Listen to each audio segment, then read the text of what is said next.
Hey there, this is Fun with Research. I'm Susan Beyer with Audience Audit, and I'm really glad you're here with me today. If you've been following along, we have been talking about the agency audit research that we conducted with agency leaders. And we've been talking about the different sort of mindsets among agency leaders. We've talked about the staffing strugglers and the change seekers who are really concerned about their agency's ability to survive based on some of the challenges that they're having.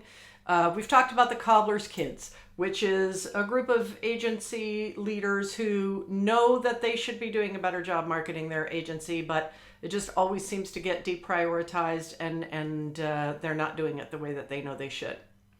Today I want to talk about the other two segments that we found in the research, and these are the thought leaders at 21% and the loyalty builders at 17%. When I looked at the results of this research, these two segments immediately stood out, and not because of my own sort of personal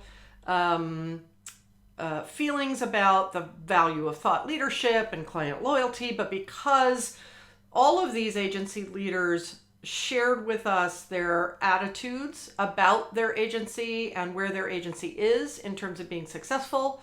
And they also shared a bunch of data with us about the challenges that they are experiencing. And far and away, these two segments, the thought leaders and the loyalty builders, have far fewer challenges than the other agencies are struggling with. They have far fewer concerns about the viability of their agency and their ability to adapt to change and deal with things in the future. So these two segments really stood out in the research. And if you download the report or look at the data yourself, you'll be able to see a bunch of what's going on. But fundamentally, there are two things that these folks have going for them. Both of them say that their agency has a reputation as a thought leader. The thought leaders certainly are very focused on building that reputation. They, in particular, have a niche that they are working towards, a targeted audience. The loyalty builders also working very hard at that thought leadership reputation, not as strongly focused and dedicating their marketing to a niche, but they have another secret weapon that they're using, and that is they are brilliant at client loyalty. So whether you are looking at a thought leadership reputation or that combined with a niche, or a thought leadership reputation not quite as niched but with a really strong effort against client loyalty, these two agencies are achieving great things that the rest of us aren't. And it doesn't mean that these are the best agencies out there. They may be highly capable at what they do, but whether they are or not, they've developed a reputation for that. And in the case of the loyalty builders, they are really working hard to ensure that their clients see what they are doing for them, that their clients trust them, that they're reporting consistently.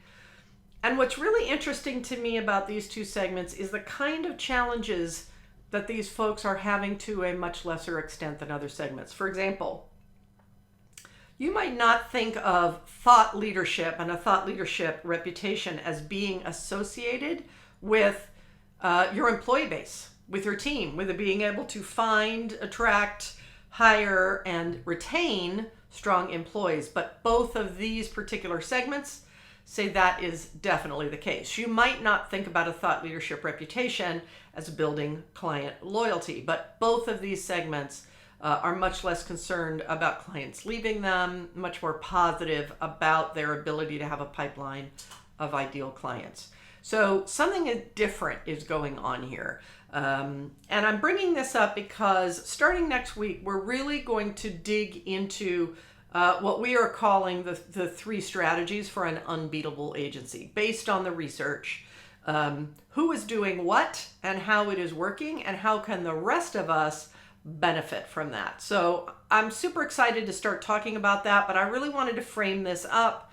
I know that we've been talking about agencies that are struggling as a result of the research, and now we see these two that are heads and shoulders above everybody else. So I'm excited to start digging more into what's going on and the unbeatable strategies that we are derived out of the research. So I hope you will stick with me. I'll see you here next week on Fun with Research, and we're going to dig in more. Bye.